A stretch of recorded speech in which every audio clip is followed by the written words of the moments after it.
Welcome to the deep dive.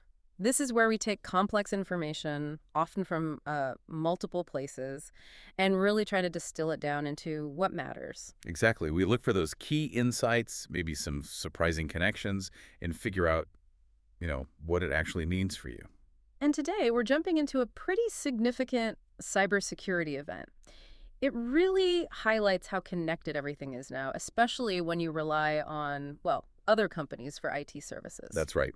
We've been digging into the details surrounding a recent large-scale attack that involved some widely used remote management software. Okay. And we saw some, let's say, high-profile ransomware groups jump on this fast. It turned into a supply chain attack, really, with some serious fallout for businesses and their customers, too. Right. So we've pulled together info on the specific software flaws, the actual threat actors involved, and their relationship is kind of fascinating, actually. Their methods and the real-world impact that security companies observed. Yeah, our goal here is pretty straightforward.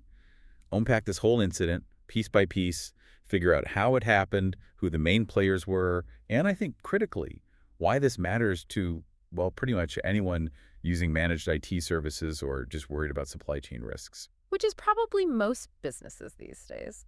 And thinking about protecting your own digital setup from threats exactly like this one, it naturally brings us to our sponsor. You really need solid defenses. Absolutely. That's where Stonefly comes into the picture. They're a leader in areas like enterprise storage, backup and disaster recovery, even AI storage and cloud solutions. And specifically, if you're looking for ways to secure your data against ransomware, like the kind we're discussing, Stonefly offers specialized air-gapped and immutable storage designed to resist these kinds of attacks. Makes sense. You can reach out to sales@stonefly.com to set up a demo and see how that works. Definitely worth looking into. Okay, thank you, Stonefly. Let's dive back in. So the starting point for all this, as you mentioned, was a weakness, a vulnerability in specific software that lots of IT management firms use. Exactly right. The whole thing kicked off with vulnerabilities found in SimpleHelp Remote Support Software. SimpleHelp. Okay. Yeah, it's a tool loads of managed service providers, MSPs.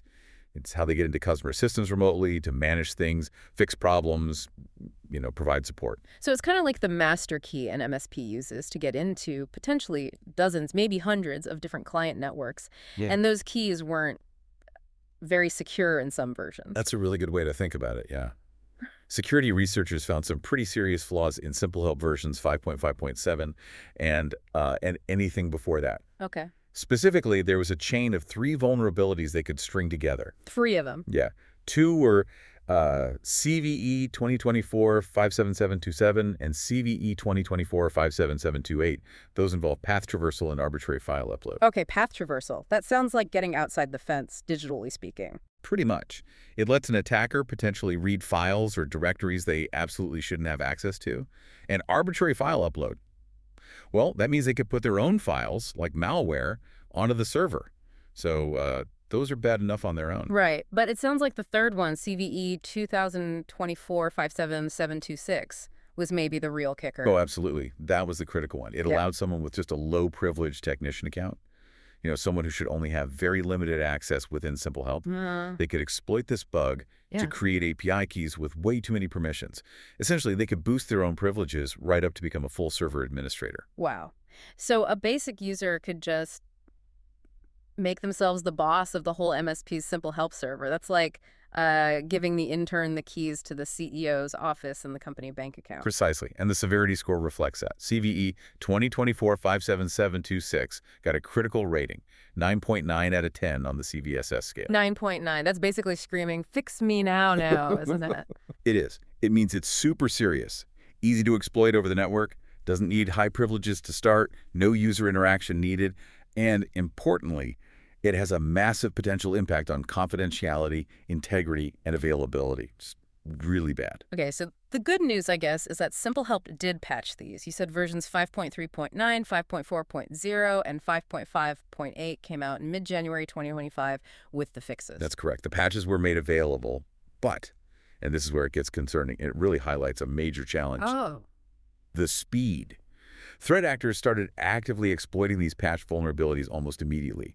We saw attacks targeting internet-facing SimpleHelp servers just weeks after the fixes were out, late January, early February 2025. Weeks. That's terrifying. The window between a patch release and active attacks is just shrinking, isn't it? It really is. It shows how aggressively attackers are scanning for vulnerable systems and how quickly they can weaponize a new exploit. Yeah. And the main way they went about it was by targeting the managed service provider, the MSP, directly.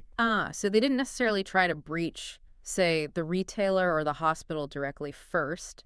They went after the IT company that manages them. Exactly. The goal was to break into the MSP's network first, using their own vulnerable SimpleHelp server as the entry point, and then set up shop, get persistent access. Okay, so once they're inside the MSP's systems and they control that SimpleHelp tool, which is designed to manage all the MSP's customers. Then they have a direct line to all those downstream customers, yeah. Wow. From there, they can start looking around the customer environments, finding out device names, configurations, who the users are, network layouts, and then the really sneaky part. Yeah. They use the MSP's legitimate SimpleHelp RMM instance to push malicious files onto the customer machines.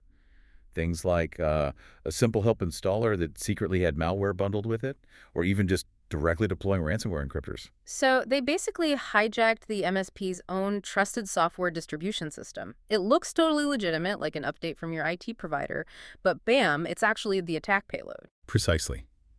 It completely leverages that built-in trust between the MSP and their clients. It's a really effective tactic.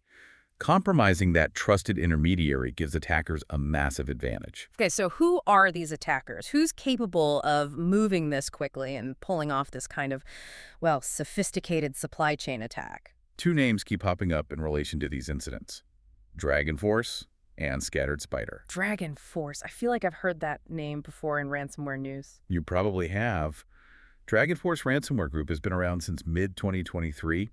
They operate using a ransomware as a service model, RAS. Right, the franchise model for cybercrime. Kind of, yeah. The core group builds the malware and the infrastructure, and then affiliates carry out the attacks and share the profits. DragonForce has apparently been trying to rebrand recently, calling themselves a cartel, using a more distributed affiliate structure. And their usual method is that double-extortion thing, steal data and encrypt files. Correct. They grab sensitive data before deploying the ransomware. That gives them more leverage, right? Pay up to get your files back, and pay up so we don't leak your stolen data online. Nasty. Okay, then there's Scattered Spider. The name sounds maybe a bit less organized. Well, Scattered Spider, they're also known by other names like Octo Tempest or Muddled Libra. They're also financially motivated, but often known for slightly different tactics. They focus a lot on cloud environments, identity-based attacks.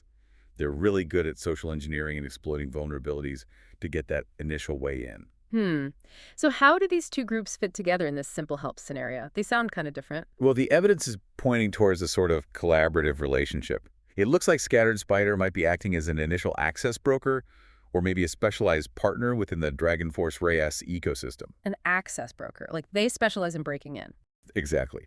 Scattered Spider seems really adept at that first stage, getting inside a network. They use social engineering, they exploit vulnerabilities like these SimpleHelp ones. Yeah. Once they get that foothold and maybe set up some persistence, they might then sell that access to another group, or maybe in this case, hand it off to a DragonForce affiliate, who then takes over to deploy the ransomware, handle the data theft, the extortion, all that. Okay. So Scattered Spider is like the specialist burglar who picks the lock and disables the alarm, and then DragonForce's crew comes in to clean the place out. That's a pretty good analogy, yeah. Yeah. It shows how specialized roles are developing in cybercrime, allows groups to focus on their strengths. What's also interesting about Scattered Spider is their profile. Reports suggest they often involve young individuals, sometimes even teenagers. Teenagers? Really? Yeah, and notably, they're often native English speakers. They coordinate using platforms like Discord, Telegram. Wow. Young English speaking using Discord. That definitely breaks the stereotype.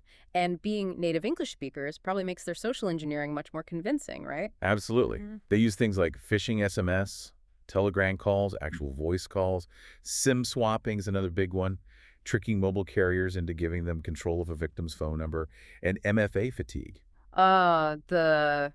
Just keep spamming the login approval notification until the user gives in. Exactly that. They can be very persuasive, pretending to be IT support. or someone official. It's also worth mentioning, U.S. authorities did announce charges against 5 people allegedly linked to Scattered Spider back in November 2024. Okay, so they're definitely on law enforcement's radar. Given all this, the vulnerabilities, the RMM hijacking these specific actors, what did the actual damage look like on the ground? Well, we saw reports from security firms like Sophos MDR, for instance, detailing cases where they investigated breaches at MSPs using exactly this SimpleHelp exploit chain. And what happened to the MSP's customers in those cases? It was pretty serious and often widespread across the client base. The attackers were able to pull detailed information from multiple customer networks managed by that one compromised MSP. And then they tried to steal data and deploy ransomware across those networks. Did all the customers get hit equally badly? Not always.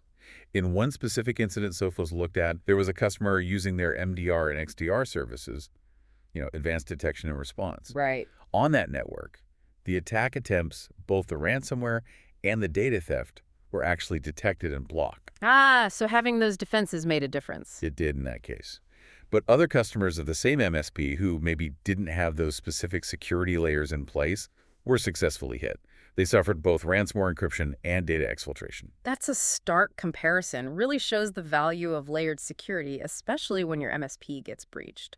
Who are some of the big names targeted in the end? Well, the DragonForce group, possibly leveraging access gained via Scattered Spider, made headlines recently claiming attacks on some major UK retailers. Names like Marks & Spencer, Co-op, Harrods. Wow, those are huge household names. They are. And there were signs they were starting to shift focus towards U.S. retailers as well. And the impact on those retailers wasn't just digital, was it? No, absolutely not. Right. Reports describe very real-world consequences. Things like empty shelves appearing in stores because supply chains were disrupted, online orders being canceled en masse, theft of significant amounts of customer and employee personal data.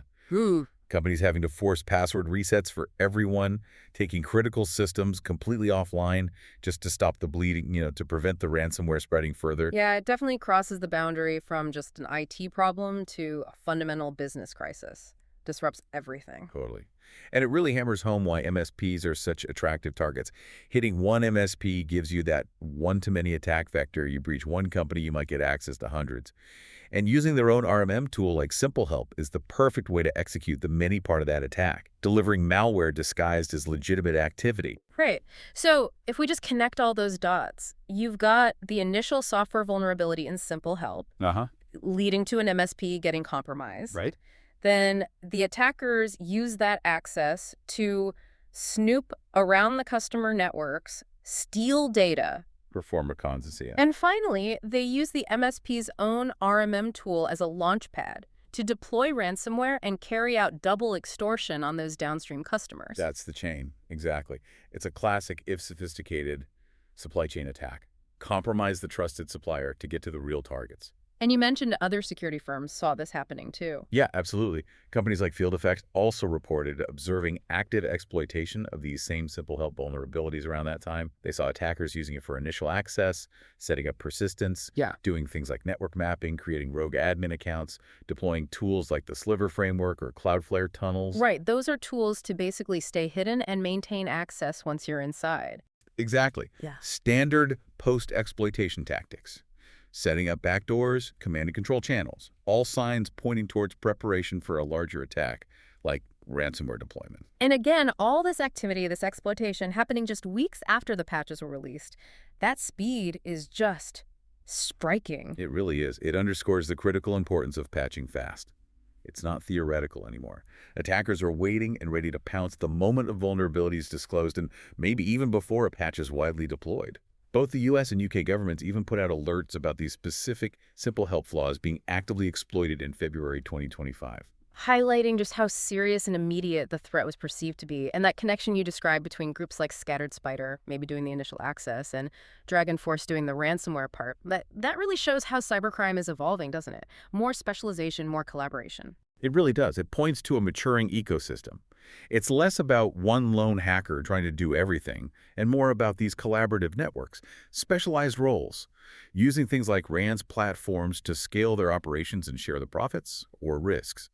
Makes them much more efficient and dangerous. This whole incident really forces you to think hard about trusting third-party tools, especially ones that need deep access into your network, like RMM software. It absolutely should. I think it drives home two key things for any organization today. First, patching isn't optional, and it needs to be fast, especially for these kinds of infrastructure management tools. Right.